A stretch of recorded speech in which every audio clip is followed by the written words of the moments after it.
Hello, hello, hello. This is the reflection. Right? We remember that from like a year ago. I think it was about a year ago. But anyway, I wanted to get back on here. I haven't even checked out this channel I started, the Caveman Paradigm, in a long time. And last night I caught Hamish. So I'm in Texas, so I'm 2 hours ahead of him. And I caught part of the live stream last night. Sometimes I'll listen in the middle of the night, and I usually will catch up and listen again the next day because I always fall asleep. And it was kind of interesting last night because I'm sort of a vivid dreamer. And it usually happens on mornings I get to sleep in, kind of like wake up and then get a chance to go back to sleep. Or I listen to something that keeps me sort of in twilight, right? Now I know we don't want to necessarily have our headphones plugged in listening to propaganda all night as we sleep, right? When our consciousness is more open. And I've been guilty of that. Here at my house, we like to stay natural. We had our babies at home, all three.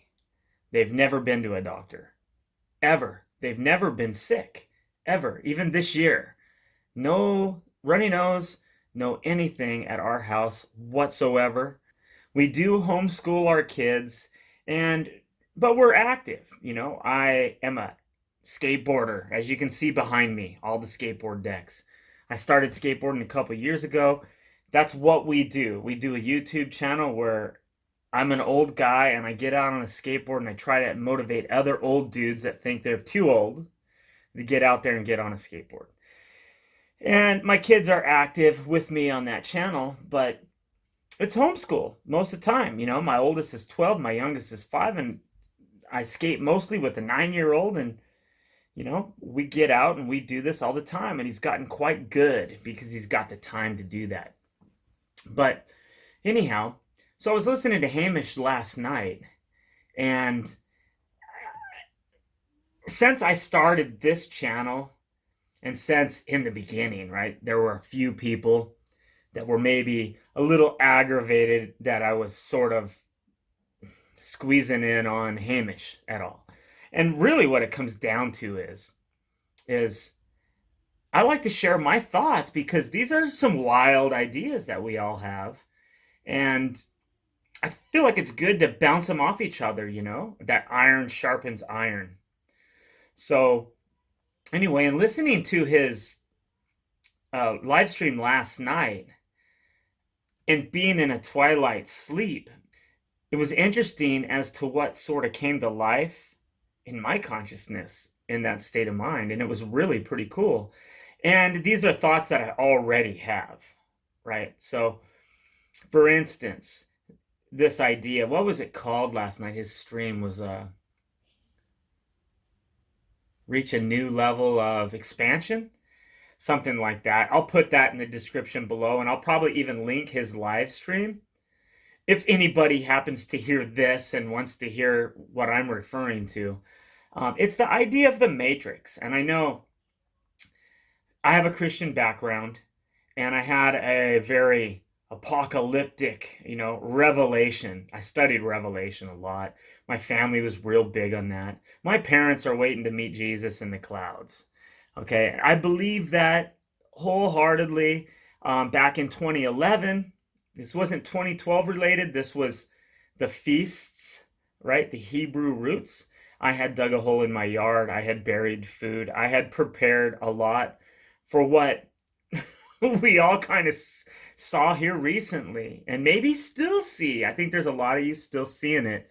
And Hamish has been hitting the nail on the head. And I almost feel like his channel was sort of named this way. I'm the illusion, right? I'm coming from somewhere on spaceship Earth. And that resonated with me when I saw it. But then when I saw this, some of the literal Christian interpretation, I was like, how does it fit? How does he make this fit, And last night, he's coming down my angle now because I've really seen that the things that Jesus has said in the Bible, the words in red, they really fit, right? Like gears with the idea that we live in a matrix.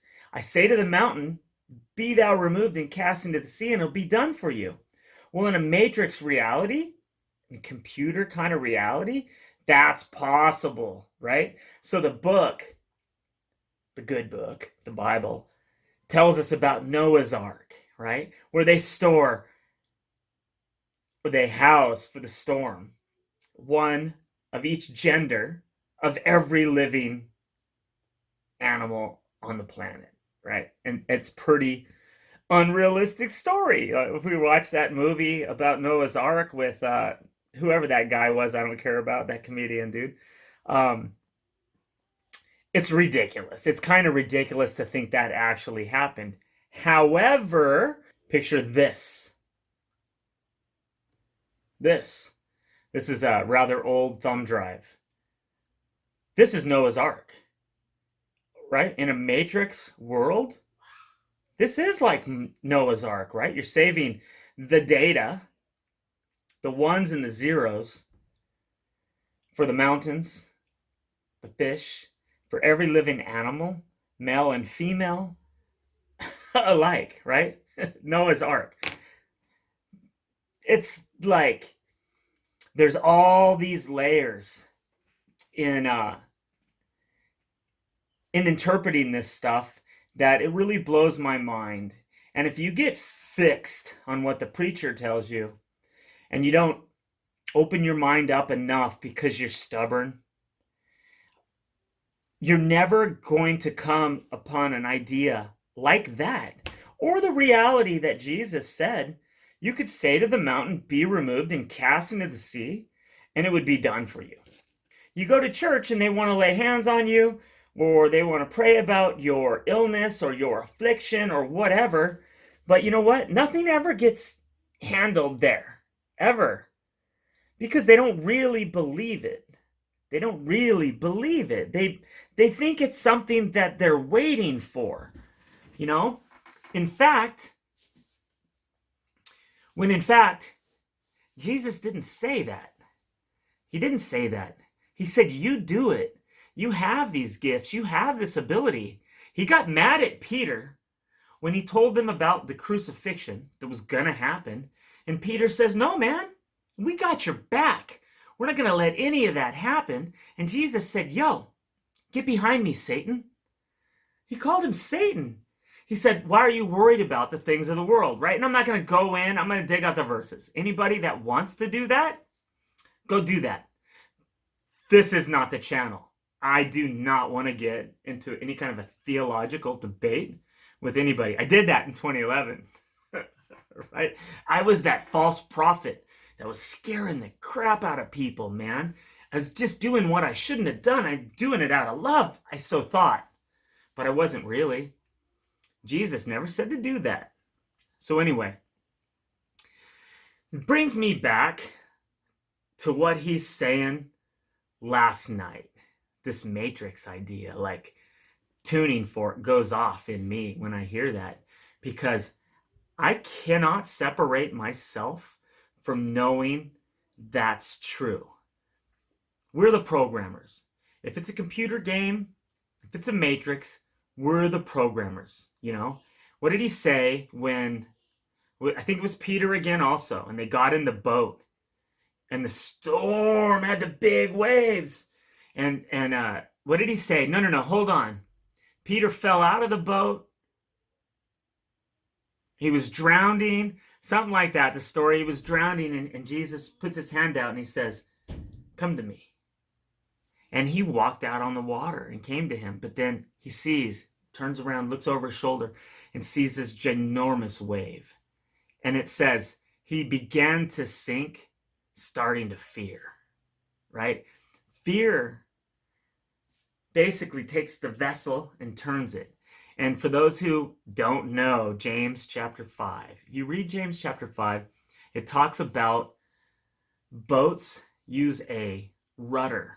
And although it's a tiny member, it steers the whole vessel. It also talks about the idea that we put bits, you know, in a horse's mouth so that we can control the animal. We can control the beast. And it compares our tongue to a beast that's set on fire from hell. It's the things we confess. These are our prayers. We're either going to confess what the mainstream media puts out there, or we're going to confess by faith what Jesus said.